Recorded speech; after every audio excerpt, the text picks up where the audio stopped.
Saludos amigos del canal, me da gusto estar con ustedes para que en esta ocasión platiquemos acerca de la criminología y su relación con el derecho. Este último tendrá que encontrar en la justicia su fin último. Es la necesidad humana que anhelamos no únicamente en disputas judiciales a través de los mecanismos de resolución de conflictos, sino en cualquier acontecer de la vida en la que interactuamos. Platón consideró que ante todo somos sujetos normados, y lo vemos porque en cualquier interacción humana establecemos reglas. Cada familia tiene las propias. Las encontramos en cualquier juego, incluso en aquellos en los que no están escritas y se explican de generación en generación. En el trabajo nos conducimos con reglamentos. En la vida, con ámbitos de la ley en cuanto al territorio, supuestos en cuanto a la persona, la temporalidad y la materia. Caminamos por la derecha porque es la regla. Al conducir aceptamos avanzar o detenernos ante los cambios de colores de un póster con diferentes luces. Incluso la delincuencia organizada establece un orden jerárquico, funciones, límites y actores prohibitivos en la organización. En lo que respecta al gobierno, toda actuación debe ser fundando y motivando, apegado a la ley. Aún así, observamos ausencia del cumplimiento de las normas. Están ahí, pero no son respetadas. Quienes deben cumplirlas no lo hacen. Los que tendrían que vigilar su cumplimiento, bueno, pues hacen caso omiso a dicha violación. Y aquellos que las persiguen no intervienen, mientras que los que deberían de sancionarla, pues ni se enteran. Impunidad y falta de eficacia de la norma como medio de comportamiento es lo que tenemos como control social. Personas que no cumplen el orden establecido, sea por frustración o inconsciencia, una norma que en ocasiones no es clara o que no encuentra las formas correctas de verificar y sancionar las conductas que prohíbe o ella misma manda. La comodidad de algunos sujetos ante la ignorancia y la supuesta ventaja ante el incumplimiento. Desde quienes con su música a alto volumen causan incómodo a los demás, pasando por los que conducen su vehículo de manera imprudente, quienes cierran vialidades para que se presenten fiestas, aquellos que tiran basura en la calle o los que llegan a producir caos vial cuando su líder es detenido y exigen su liberación. Hasta formas más cruentas de individuos que van a emboscar a los elementos de seguridad y la autoridad, pues la observamos como rebasada por falta de presupuesto o por fallidas e inoperantes estrategias. Todo genera mal. Todos contribuyen a la maldad, otros la van a imitar o buscan venganza y no se frena la escala de violencia.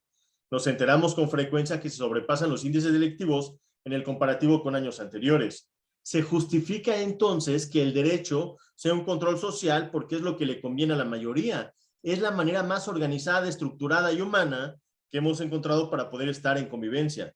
Las formas que adoptamos ante el comportamiento que llevamos no son solo impuestas por el Estado, pues también va a influir los factores, tanto endógenos como exógenos, impelentes, repelentes, aquellos que vienen de la familia, la introducción de valores, de reglas, no solamente jurídicas, aquellas que establecen los grupos sociales o que conforman la moralidad en cada uno de los individuos.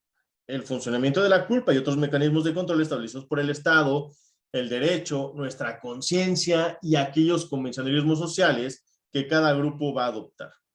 De esta manera, entonces, la criminología permite el mejoramiento social, la posibilidad de buscar acciones que permitan que el individuo sea funcional y no excluido, la persona respetada y no explotada, porque cuando se pretende evitar que el que delinquió no vuelva a hacerlo, se debe tomar en consideración como integrante funcional y participativo en un grupo social, ya que si no le brindan oportunidades y además se le reprime, se le aleja de la convivencia social.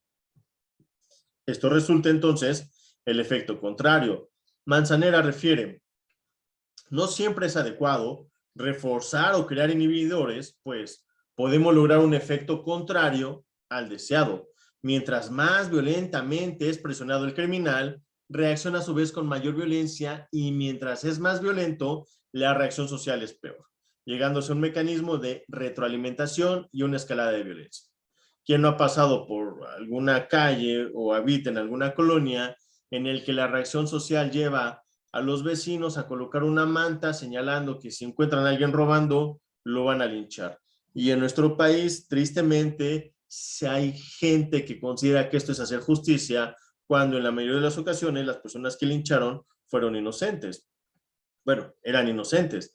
Además del hecho de que en esta escalada de violencia se va a recrudecer porque si actúas con violencia, esta se te va a regresar. A lo mejor no directamente a ti, pero sí a un familiar, posiblemente a alguien que conoces o de alguna manera en tu economía o en tu bienestar o en la forma en la que estamos buscando sentirnos tranquilos, sentirnos confiados en esta colectividad.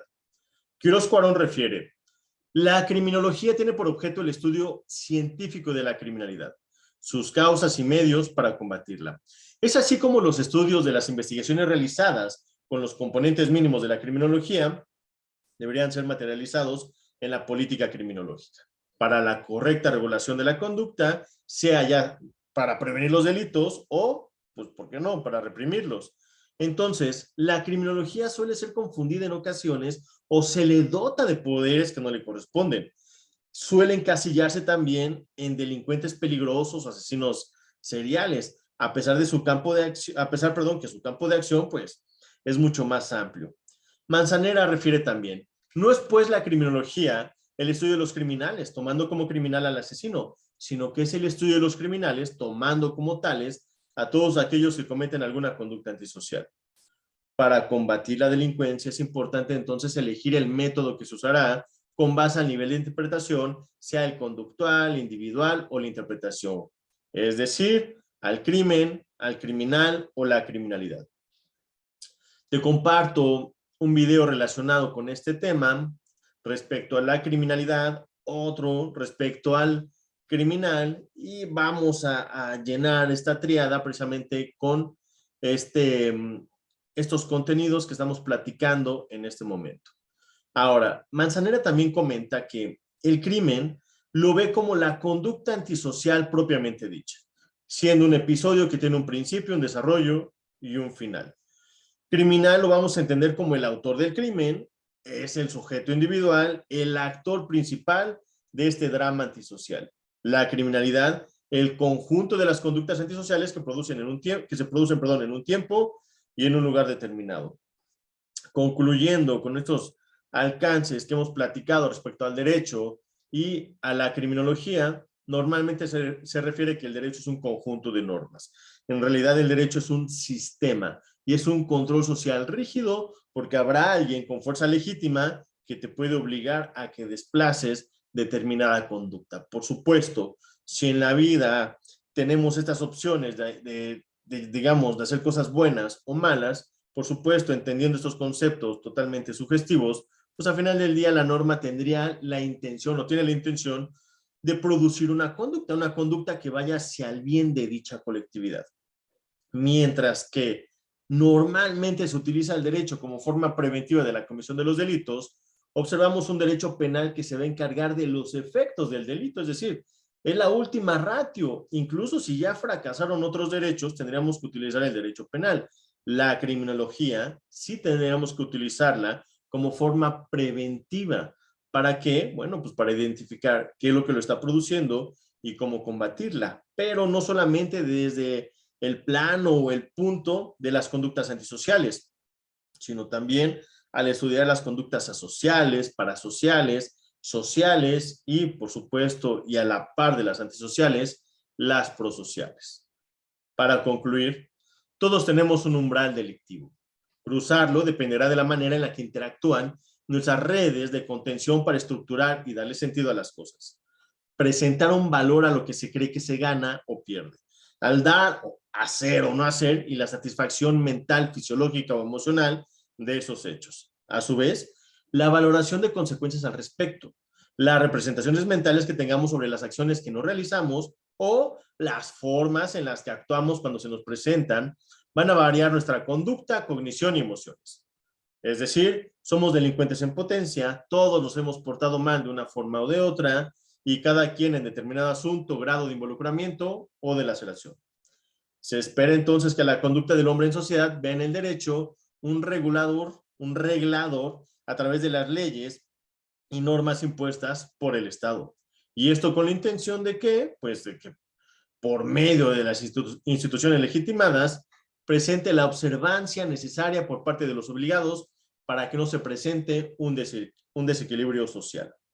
Ojalá y te hayan agradado los contenidos y te sean útiles, e interesantes. Te dejo otros 2 videos con la intención de que se cumplimente lo que hemos platicado el día de hoy. Muchas gracias por seguirnos. Adiós.